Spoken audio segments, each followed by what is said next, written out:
Hi, everybody. This is Sheila with Designs by Baby Moon. And one thing I want to check is that this is going live in the right places. So today I'm going to show you how to add lettering and other goodies to tag designs so that you can get personalized stuff using your embroidery software. So I am actually using Embrilliance Essentials today. I have some PES files pulled up on my computer and I'll be sharing my screen. So if you would like to follow along with me on your computer, this is how to do it.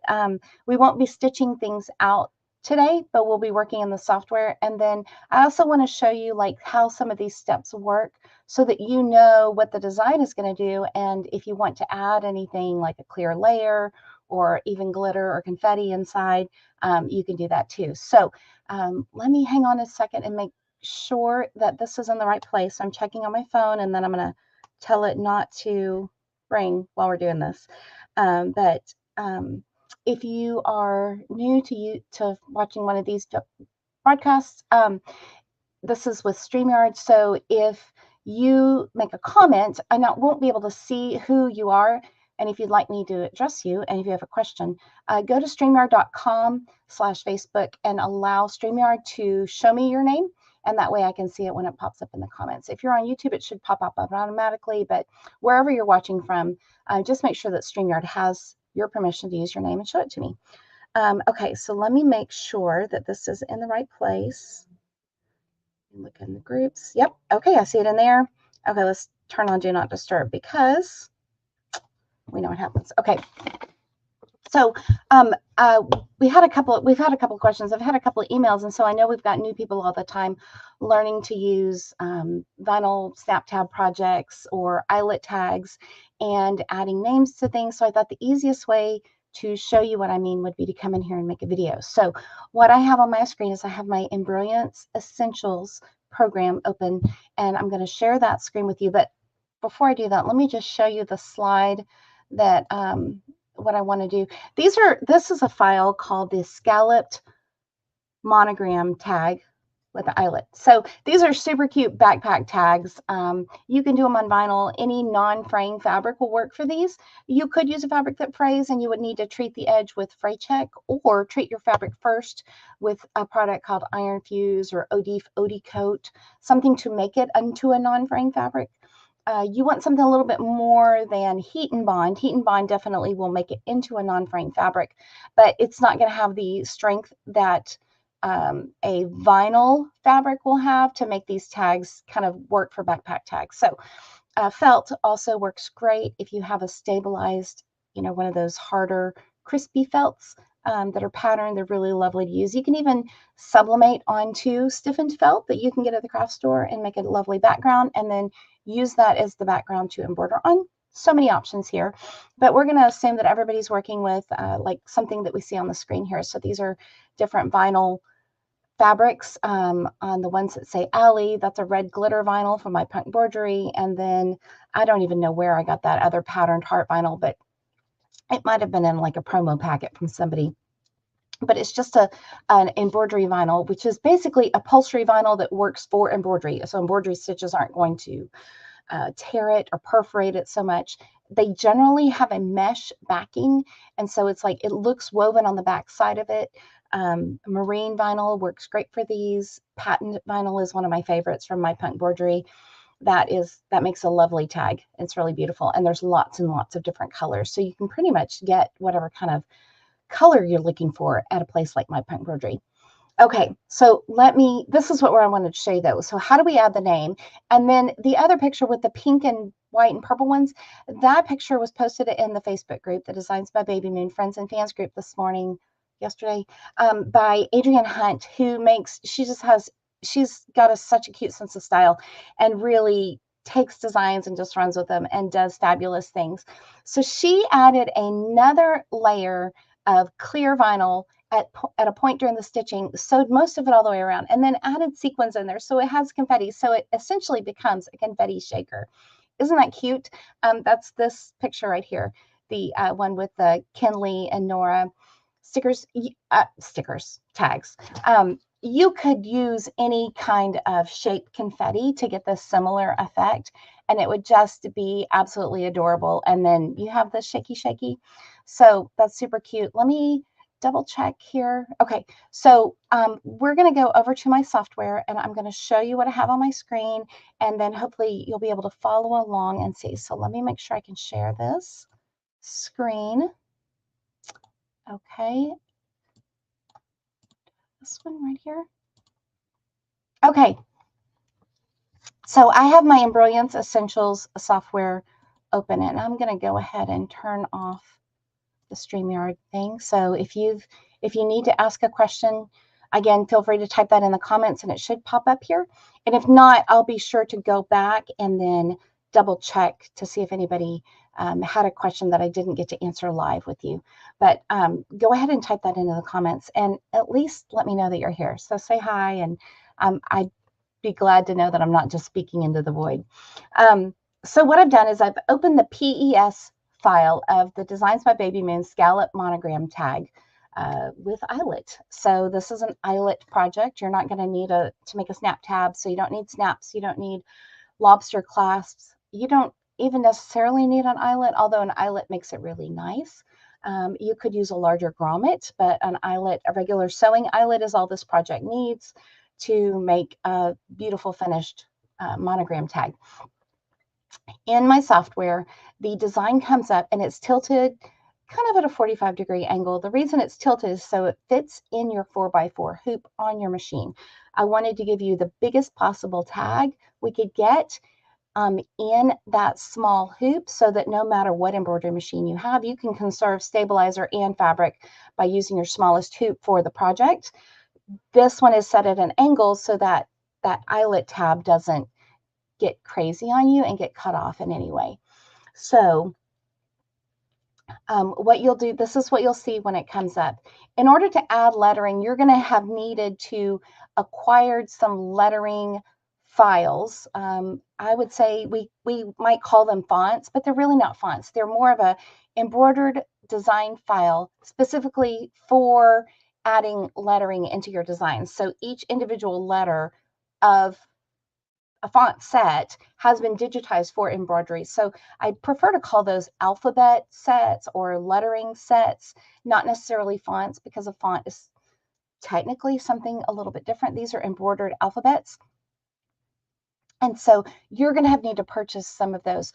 I like using Embrilliance because if you acquire an alphabet lettering set that is in the BX format, that means that the file ends with .bx. All of the letters for that lettering set can be easily added into your software so that you have a collection of a whole alphabet digitized in the similar style to add. And so lots of sellers will create a BX set for you to add into your Embrilliance software. And that can be a whole nother video. And there's lots of great tutorials over on YouTube showing you how to get those BX files and then add them into the software. We're going to assume you've already got some. So I've got my Embrilliance Essentials open. And I'm simply going to come over here to this A at the top of the screen, and I'm going to click the A. The A says I can create letters and add a lettering design. What happens when I do that is that my window pops up, a properties window on the bottom right of the screen pops up, and I can see that there are tools that I can use with letters. So if you have Embrilliance Essentials and you don't have any other fonts, the program comes with a beautifully designed block font set that you could use to do lots of different things. So this is the basic block set that pops up when you tell them. Now I've added lots and lots and lots of fonts. Alphabets. I love to collect them, and I have people that I make things for that tend to like different things, and so I'm always collecting new alphabet sets to add to my embroidery catalog. But these are, there's lots of sellers online. Some of my favorites are Designs by Juju. Also, Jolson's Design and Stitchtopia also have lots and lots of great fonts. And I'm just kind of scrolling. You can see, perhaps you can see on my window here. let me make sure you can see, that I can pick from different ones. So I'm going to pick a font from Designs by Juju. It's called Set Yourself Free. That font pops up over here, and you can see when I click, I can select other ones. And really what I want, this one is called Simone. It's something that's going to fit inside this frame. So this one is called Stylish Font, 3/4 of an inch. And this actually looks like it might work for what I want to do. In the text box right here in that properties window, I'm going to type my text, and I'm going to put a name in here. And so let me just put Emma. That's one of my kiddos. And the lettering pops up so that it looks like it's in the font. What I want you to pay attention to is this object window at the top right of your screen if you're working with me in your Embrilliant software. This objects window is really important for setting the order of the lettering in the right step, because an In the Hoop project has pieces that you add to the hoop as you're stitching along, so that you don't have any stitches that you see on the back of the project. It's nice and finished on both sides. And so the order of things in this object window is really important. Where it added the lettering in the object window is at the end of the design. So I have a design named 1, and then I have parts of the design like 1.1, 1.2, 1.3, 4, 5, and 6. And then I have a new design in that object window called 2 with my letters that I just added. We'll work on fixing the letters so that they're in the right orientation and they look right in just a minute. But what I want to work on right now is the order that these letters are in the design. So what I need to do is I need to make sure that these letters are going to stitch in the right place at the right time in the software, so that I don't get finished with my project and then I put the backing on and now I have to add the letters, and the back side of that lettering embroidery will be showing on the outside of the tag, which I don't want. So let's move those to the right spot. But let's walk through the steps so I can show you what's going to happen first. In the tag design, you're going to have several things that happen, and these are all different colors. Let me show you in the properties window how these different colors don't necessarily mean that you have to use these colors of thread. They simply tell your embroidery machine that you need to stop at a certain, that the machine needs to stop to allow you to switch colors, but we're really going to just work on the hoop. So there are several steps to this design. The first thing that you're going to stitch out is a placement stitch. You're going to stitch this on your stabilizer. Again, I said you need a 4x4 embroidery hoop. I like to use cutaway stabilizer when I'm doing these kind of tag in the hoop projects. Cutaway supports the fabric and it supports the stitching really well. And just a nice medium cutaway should be fine. But you need to test your materials and get your own recipe for what you like.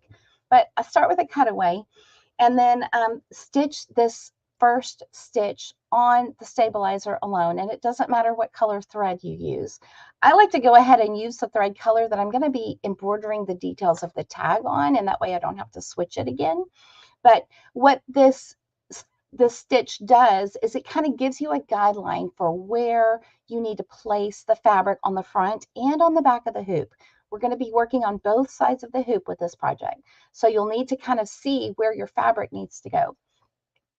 So stitch that placement stitch out first, and then we can move on to the next step. The next thing that the machine will do is actually give you a guideline if you would like to use another material inside that background material as an applique. So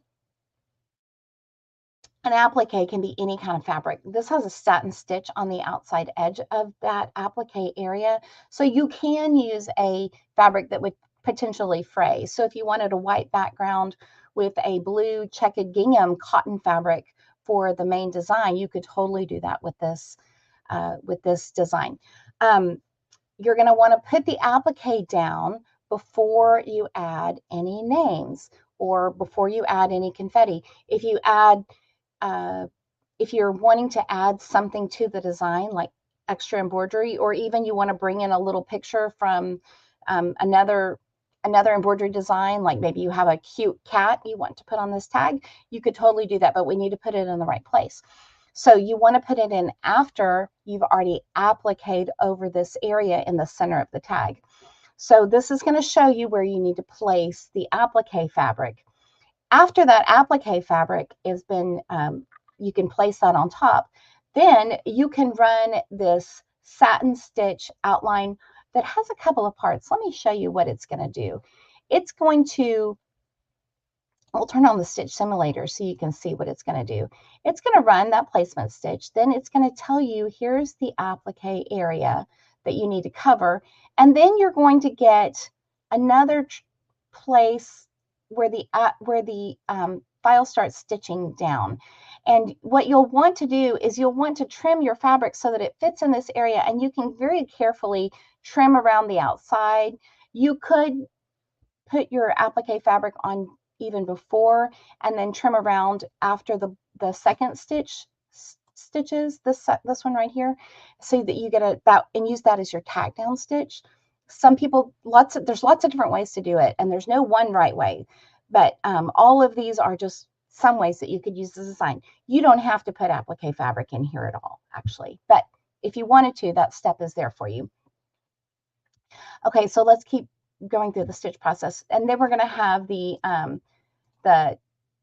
satin stitching run across and then finish off the edges if you've done an applique. And if you haven't, if you don't want to use applique, then you can just keep on stitching. Just push the button and let the machine stitch through there. After this step, we've got all those stitches making a beautiful satin stitch all the way around the design. We've got another step that the design is going to want to stitch, and that is a decorative bean stitch that goes on top of the satin stitch just for extra cuteness. You also could use that as another place to stop your machine and add another layer. So you could add a layer of clear vinyl after the satin stitching gets done, and add some confetti into it. And then this bean stitch, the decorative one, will stitch that clear vinyl down so that you would have confetti or sequins or glitter or something lovely in that section. The next thing that the design stitches is a placement stitch so that you know where to punch a hole. It takes just a few minutes. It's not very long at all. I think there's actually only 20 stitches. So let that placement stitch run so that you know where you're going to punch a hole. The last thing that the file stitches out is the finishing stitch. This is the place where before this place, you're going to put a piece of fabric on the back side of your hoop so that all of the embroidery stitches, except for this last one, are covered up and that you have a really clean finished tag design. And you don't see the back side of the embroidery because it's covered up. Okay, but we have this problem. We've added some letters, and the design is going to stitch all of that and then stitch the name. Well, we need it to stitch before we get to the part where we're stitching the back on. So let's move this up in a place that makes sense. There's several places where you could put this lettering depending on what you want to do with the project. So I'm going to show you a couple of different ways. If you want to just make the project and you don't want a clear layer or anything over it, but you have an applique on there, so you've used those applique steps and you want the lettering to stitch after the applique, so it stitches on top of that applique so you can see it. What you're going to need to do is you're going to move it after the satin stitching that finishes the applique. You're going to you can move it after the decorative bean stitch that goes on top of that applique. You could put it there. You could put it here. As long as you put it before this last outline step, you'll be fine. I like to use the object window here to see what steps I have because they're different colors on the embroidery software, even though I'm probably going to use the same thread for the whole project without changing the threads at all. And so I know that there's the tack down circle, then this is a different color for the outline step. I need to put these letters somewhere before that final outline step, preferably before that placement stitch as well, because I like to put my placement stitch going through all of the layers just to make it easier for me. And so I'm clicking on these letters with my first finger on the mouse, the left click button, and I'm holding onto that click button, and I'm going to drag those letters and move them after the bean stitch that's on top of that applique.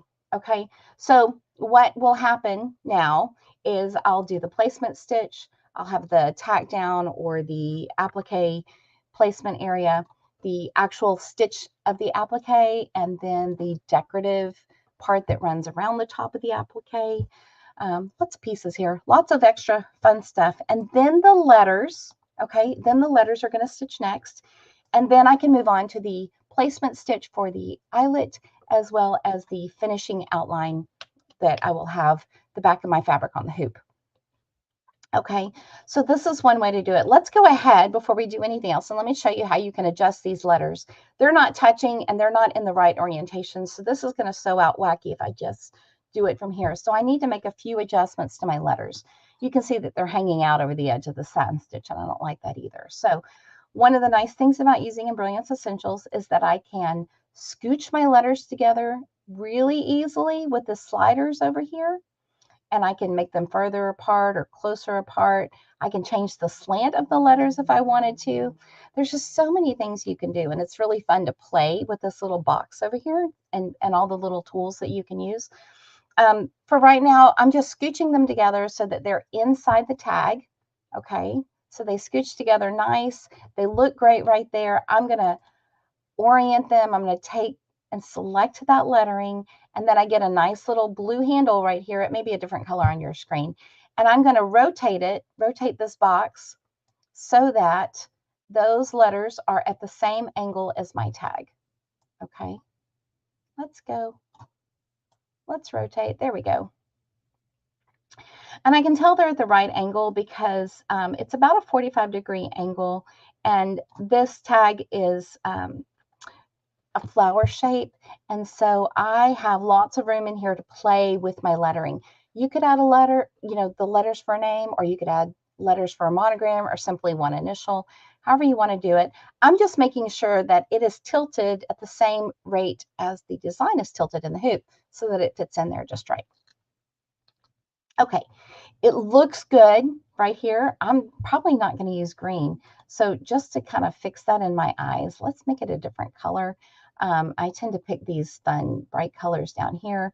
And let's pick something bright and pink. And so now it all kind of goes together and it makes my eyes happier. You know, we got to do what we got to do. And I think I'm going to adjust that just a little bit more by grabbing that corner and kind of just scooching it just a little bit. I want it to be right in the middle. And that looks really good to me. So you can fiddle with this for hours, but I'm trying not to overthink it, and let's just get this done right here. Now we'll go through the whole process again, and I'll show you what'll happen.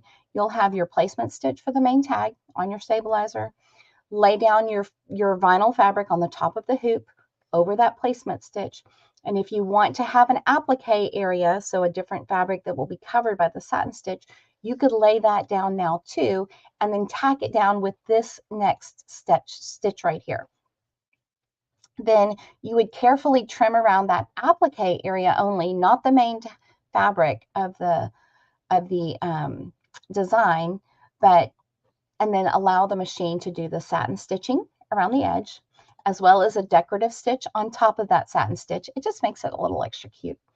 And then your lettering that you've added. Now you have time. The machine will stop because this is a different color, and you can take and slide another piece of embroidery upholstery material onto the back of your hoop. And if you need to, you can use a little bit of embroidery safe tape, like the Kimberbell embroidery tape. You can even use painter's tape or Scotch super sticky tape or 3M transport tape. All of those work really well with your embroidery projects. Just make sure that your tape is not going to be in those stitching lines. If you need to tape something to the back of your hoop, you don't necessarily want to run over it with your stitching or with your needle.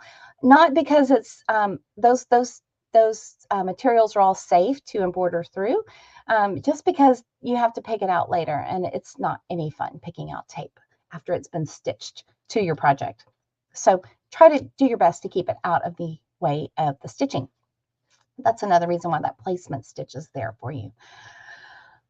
Okay, so you're going to tape or affix something to the back of your hoop, put your hoop back on the machine, and then run the last steps. The placement circle so that you know where to punch a hole to put an eyelet in, as well as the finishing outline. And that is going to seal the front and the back material together to make a nice project in your hoop. Let's say that you were interested in adding confetti. I'll show you this picture again that Adrian had shared. And this is these tags over here have on the right side of the screen have the names with a layer of clear vinyl that is hard to see, but it is there holding that confetti in. When did she put that confetti in there? Well, I'll tell you. And I'm only telling you because she told me. So Adrienne told me what she did. She chose not to use the applique area as a separate applique, and her tag is just one solid color. You can see they're all white and they look great. And what she did is she put a layer of clear vinyl and let the design run the satin stitch over the clear vinyl most of the way. Then she poured she slid some sequins in there to act as confetti so that it becomes a shaker tag. Those are really popular and they're super fun and they're really, really cute, especially for teens and young girls. Although I don't think I would mind carrying around a shaker tag either. I think that would be a lot of fun.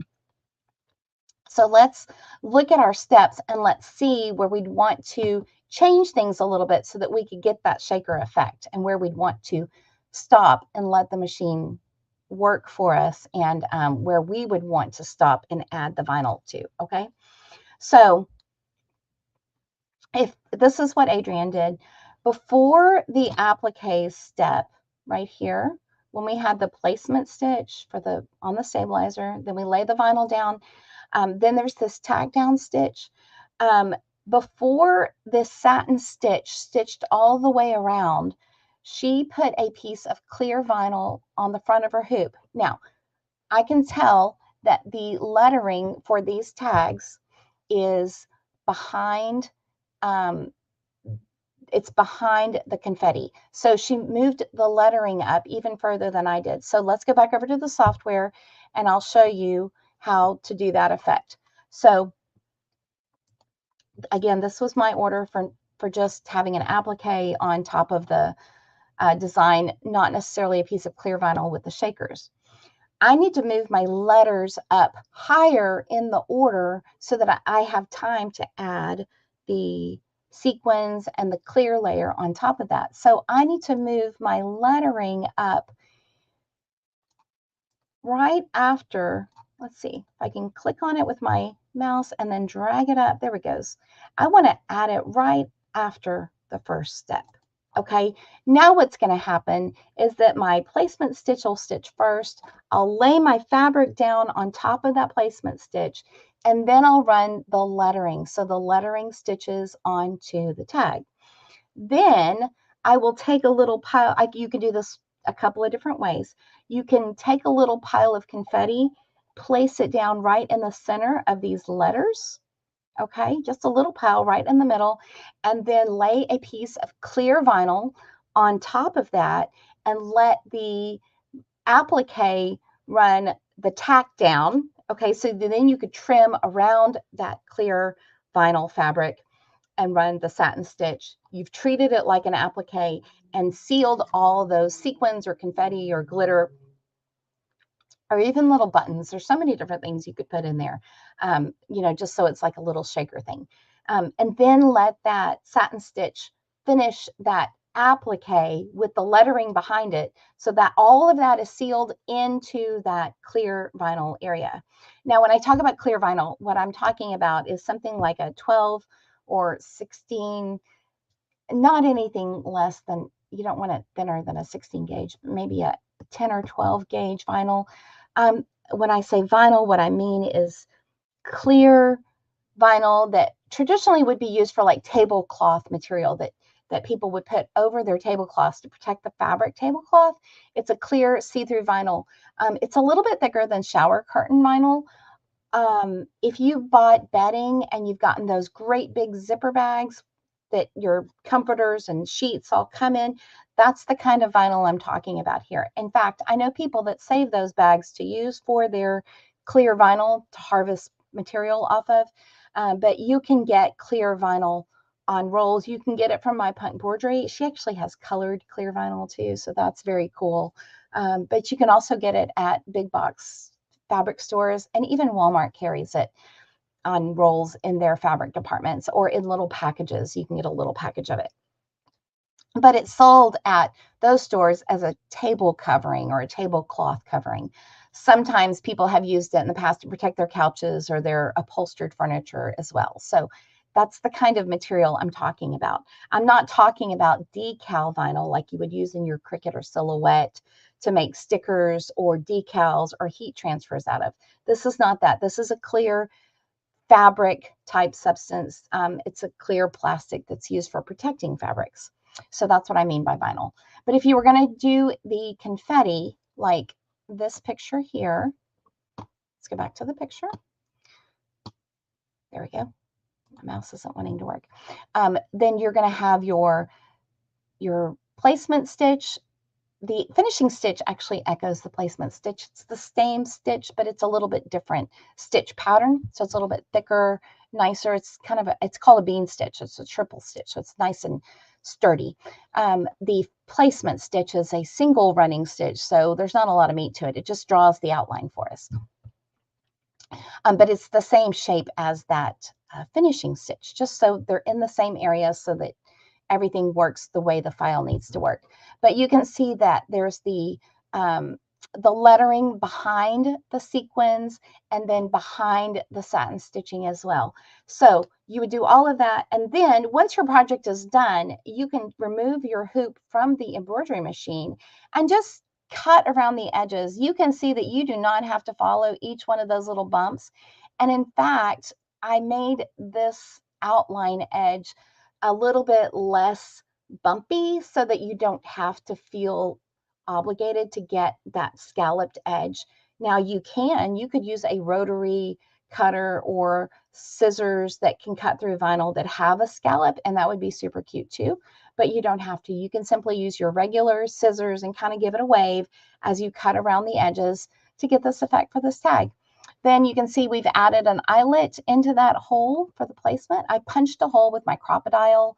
It has a lot of squeezy power, I call it. Or a leather punch will work too. The crocodile is a little bit easier on my hands, so I like that tool better. And then you can add a bead chain or a key ring or another kind of hardware, maybe a lanyard clip, something that fits in that eyelet hole, and you're ready to apply that to your backpack. Let me know if you have any questions about that. Again, you can get this file over at the Designs by Baby Moon website. And I've got the website here on the screen for you to go to, and you would type in scalloped monogram, and this tag, eyelet tag, will come up. There's lots of other designs that you can customize and add your lettering to. But again, if you want to get some neat effects, play around with your machine, play around with your software, and see what you can do. There's no limit to the kind of things that you can make just playing with your embroidery tools, your software, and your materials that you have. I hope that you enjoyed learning about different things that you can do with some of these blank designs. The sky's the limit, and there is no end to it at all. It's all lots of fun, and I hope that you have a lot of fun making beautiful things in your sewing room. Please let me know if you have any questions, and we will talk to you soon.